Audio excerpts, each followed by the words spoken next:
It was around 12 o'clock. We were sleeping. Our two children were upstairs in their bedrooms sleeping as well.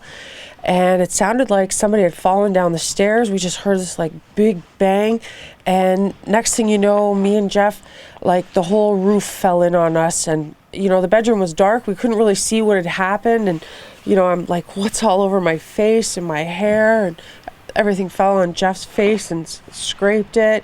And once we turned the lights on, like there's this huge tree limb, you know, right in between us, you know, really 2 feet from our legs, you know.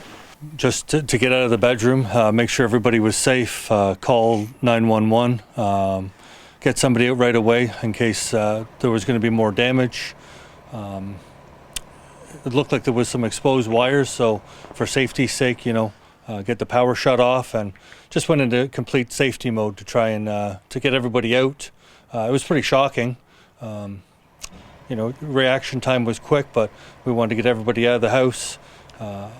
Very props to the fire department. They were here right away, very helpful, and it makes you feel good that you know the community comes together like that, and first responders. No, not really. It was. It felt the same to me, like the way the house shook. You know, but just we didn't really realize it was this great big tree behind our fence that came down on the house. Like, really, we just didn't know what happened, and you know, we're just, are the kids okay? And you know, and what do we do? We're always on high alert down these parts when we get ice storms. There's a lot of old trees. And a lot of them have X's on them that they should be taken down, but this one came down, and we've been worried for years about this tree coming down, and sure enough, it came right smack down on our house, and thank God that we're alive. We're lucky to be alive. Lucky to be alive. Yeah, and our children as well, 100%. It hit upstairs. There was more damage downstairs, but very close. Yeah, both of us were definitely had some concussions, you know, some dizziness. You get up, you get down, and mentally, you know, it was a lot to take in, but definitely concussion. And this is just slightly scratched from probably the drywall or whatever fell on my face, but definitely far from my heart. And yeah, no major injuries to anybody, other than trying to keep the head on straight, so to speak.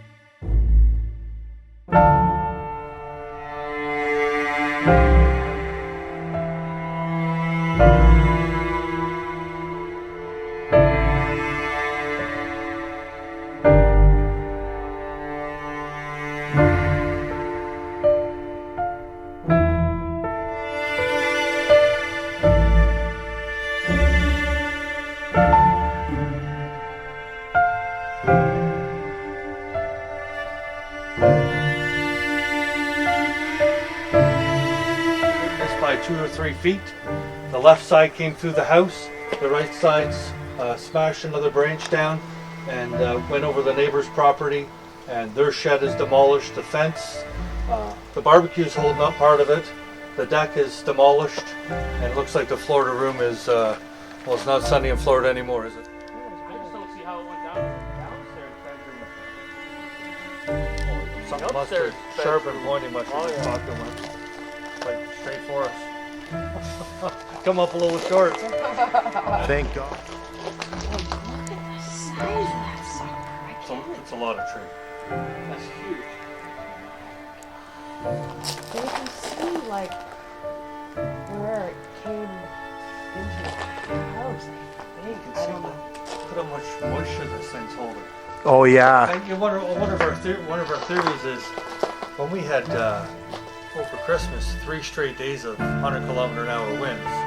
Like a lot of these older trees, you know, they started to get a little rockier, And you know, if they didn't come down, they were close to coming down. So now you add all this weight this time of the year. Uh-huh. Crazy. That was a near-death experience.